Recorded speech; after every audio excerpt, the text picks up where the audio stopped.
Chapter 11. Great examples of faith. Faith is the confidence that what we hope for will actually happen. It gives us assurance about things we cannot see. Through their faith, the people in days of old earned a good reputation. By faith, we understand that the entire universe was formed at God's command, that what we now see did not come from anything that can be seen. It was by faith that Abel brought a more acceptable offering to God than Cain did. Abel's offering gave evidence that he was a righteous man, and God showed his approval of his gifts. Although Abel is long dead, he still speaks to us by his example of faith. It was by faith that Enoch was taken up to heaven without dying. He disappeared because God took him. For before he was taken up, he was known as a person who pleased God. And it is impossible to please God without faith.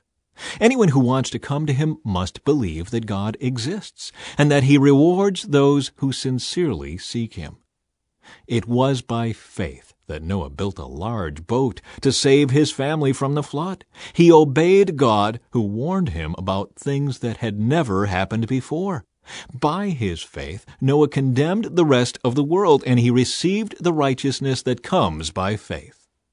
It was by faith that Abraham obeyed when God called him to leave home and go to another land that God would give him as his inheritance. He went without knowing where he was going. And even when he reached the land God promised him, he lived there by faith, for he was like a foreigner, living in tents. And so did Isaac and Jacob, who inherited the same promise. Abraham was confidently looking forward to a city with eternal foundations, a city designed and built by God. It was by faith that even Sarah was able to have a child, though she was barren and was too old. She believed that God would keep his promise, and so a whole nation came from this one man who was as good as dead, a nation with so many people that, like the stars in the sky and the sand on the seashore, there is no way to count them.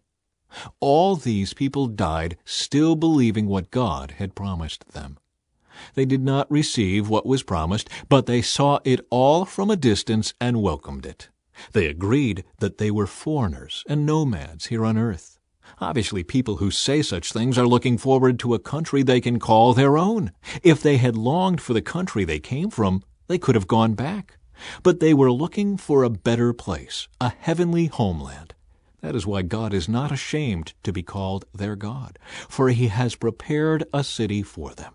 It was by faith that Abraham offered Isaac as a sacrifice when God was testing him.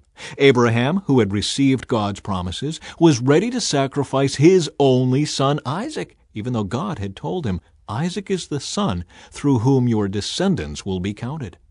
Abraham reasoned that if Isaac died, God was able to bring him back to life again, and in a sense, Abraham did receive his son back from the dead.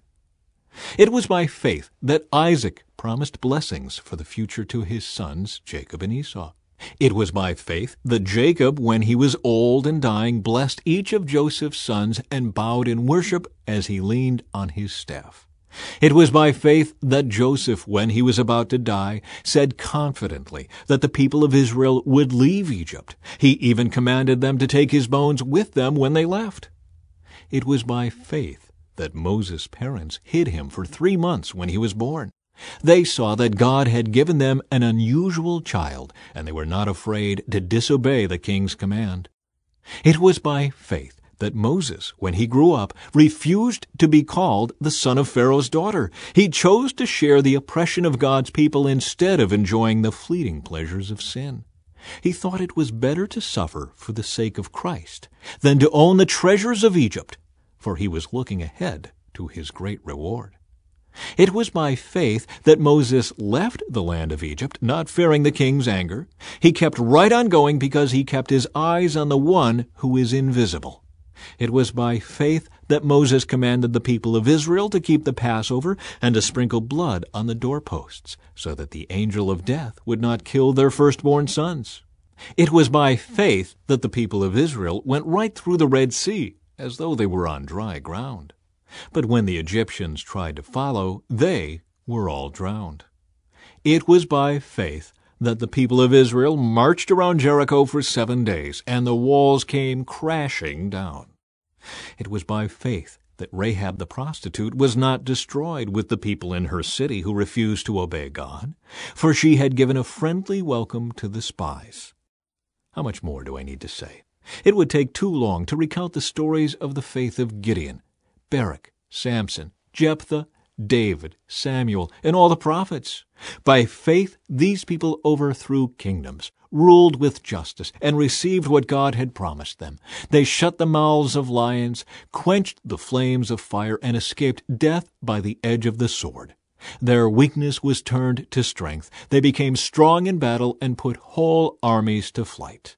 Women received their loved ones back again from death. But others were tortured, refusing to turn from God in order to be set free. They placed their hope in a better life after the resurrection. Some were jeered at, and their backs were cut open with whips. Others were chained in prisons. Some died by stoning. Some were sawed in half, and others were killed with the sword. Some went about wearing skins of sheep and goats, destitute and oppressed and mistreated. They were too good for this world, wandering over deserts and mountains, hiding in caves and holes in the ground. All these people earned a good reputation because of their faith, yet none of them received all that God had promised.